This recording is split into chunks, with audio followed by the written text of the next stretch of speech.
Assalamualaikum warahmatullahi wabarakatuh. Perkenalkan, nama saya Gilang Nanda Ilyasa. Saya dari Prodi PTIK 2A yang akan menjelaskan tentang diksi. Di sini saya akan menjelaskan definisi diksi. Dalam Kamus Besar Bahasa Indonesia, diksi diartikan sebagai pilihan kata yang tepat dan selaras dalam penggunaannya untuk mengungkapkan gagasan sehingga diperoleh efek tertentu yang diharapkan. Menurut Kerap, pengertian pilihan kata atau diksi jauh lebih luas dari apa yang dipantulkan oleh hubungan kata-kata. Berbeda dengan Kerap, Andre menjelaskan bahwa diksi atau pilihan kata adalah kemampuan seseorang membedakan secara tepat untuk mewakili pikiran dan perasaan yang ingin dinyatakan dalam pola suatu kalimat. Berdasarkan pengertian-pengertian tersebut, dapat disimpulkan bahwa diksi adalah pemikiran sebuah kata secara tepat dengan ide atau gagasan yang mewakili pikiran dan perasaan yang ingin disampaikan kepada orang lain dan dinyatakan dalam sebuah kalimat, baik secara tulisan maupun secara lisan, guna untuk memunculkan efek tersendiri bagi si pembaca maupun pendengar. Fungsi diksi dalam menyusun kalimat yaitu diksi dalam pembuatan karya sastra memiliki beberapa fungsi sebagai berikut, yaitu membuat orang yang membaca ataupun mendengar karya sastra menjadi lebih paham mengenai apa yang ingin disampaikan oleh pengarang, mencegah salah satu pemahaman, membuat komunikasi lebih efektif, melambangkan ekspresi ataupun gagasan yang ada dalam gagasan secara verbal, tertulis maupun terucap, membentuk ekspresi ataupun gagasan yang tepat sehingga dapat menyenangkan pendengar maupun pembacanya.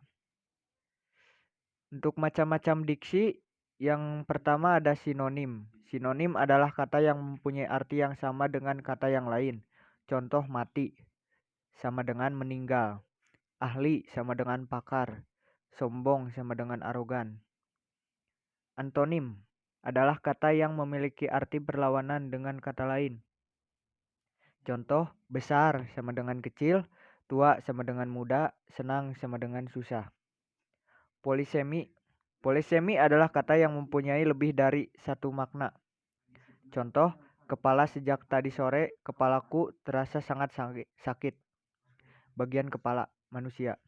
Bagian kepala sepeda motorku retak. Bagian kepala sepeda motor. Homograf adalah bentuk kata yang memiliki lafal dan arti yang berbeda namun ejaannya sama. Contoh, apel, berjaga dan buah. Para TNI bergantian apel di markas pusat. Paman baru saja memanen buah apel. Homofon adalah kata yang memiliki ejaan dan makna yang berbeda namun lafal sama. Contoh, sanksi dan sanksi. Para pelanggar peraturan seharusnya dikenakan sanksi tegas. Saya sanksi kamu bisa melakukan itu. Homonim. Homonim adalah kata yang mempunyai persamaan ejaan akan tetapi maknanya berbeda. Contoh, rapat salah satu syarat kesempurnaan sholat adalah barisan syaf yang rapat. Pagi ini di kantorku sedang ada rapat penting para direksi. Hiponim adalah bentuk kata yang maknanya tercakup oleh bentuk kata lainnya.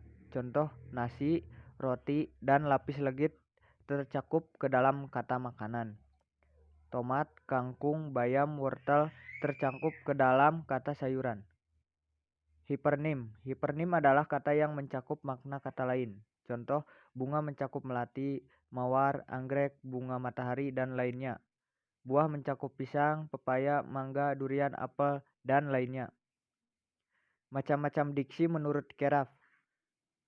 Yang pertama ada denotasi. Denotasi adalah konsep dasar yang didukung oleh suatu kata. Makna itu menunjukkan pada konsep referen atau ide. Contoh, dasa muka tidak berdaya.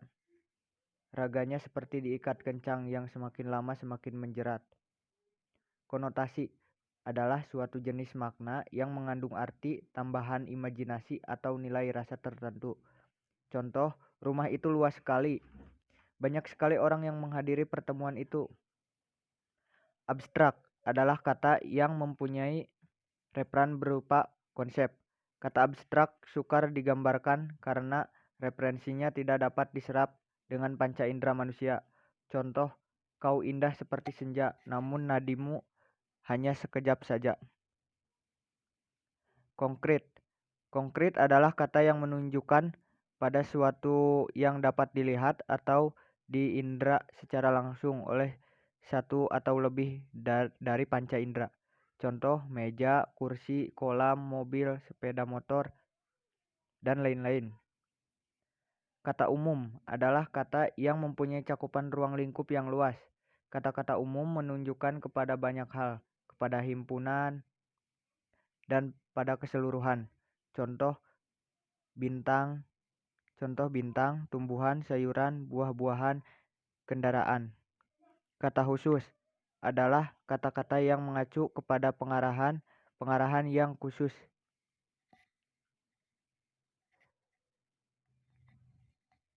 Dan konkret. Contoh Yamaha, Samsung, Kakatua, Sedan. Kata ilmiah adalah kata yang dipakai oleh kaum terpelajar, terutama dalam tulisan-tulisan ilmiah. Contoh analogi, formasi, fragmen, segmentasi, konservatif, kontemporer. Kata populer adalah kata-kata yang umum dipakai oleh semua lapisan masyarakat. Contoh bukti, rasa kecewa, galau, maju, gelandangan. Jargon adalah kata-kata teknis atau rahasia dalam suatu bidang ilmu tertentu. Dalam bidang seni, perdagangan, kumpulan rahasia, atau kelompok-kelompok khusus lainnya. Contoh sikon, situasi dan kondisi, pro dan kontra, pro kon, profesor, prop. Kata slang. Kata slang adalah kata-kata non-standar yang informasi yang disusun secara khas, bertenaga, dan jenaka yang dipakai dalam percakapan. Contoh, menatahan, unyu-unyu, cabe, ketemu lagi, aduhai. Kata asing. Kata asing adalah unsur-unsur yang berasal dari bahasa asing yang masih dipertahankan bentuk aslinya karena belum menyatu dengan bahasa aslinya. Contoh, komputer, cyber, internet, handphone. Kata serapan. Kata serapan adalah kata dari bahasa asing yang telah disesuaikan dengan wujud atau struktur bahasa Indonesia. Contoh ekosistem, motivasi, musik, energi, ekologi. Kata baku dan non-baku. Kata baku adalah sebagai bahasa resmi dan sebagai kerangka rujukan norma bahasa Indonesia dalam penggunaannya, fungsi bahasa baku, fungsi pemersatu, fungsi penanda kepribadian, fungsi kerangka acuan. Mungkin cukup sekian presentasi yang dapat saya lakukan. Kurang lebihnya mohon maaf. Saya tutup wabillahi taufiq wal hidayah. Wassalamualaikum warahmatullahi wabarakatuh.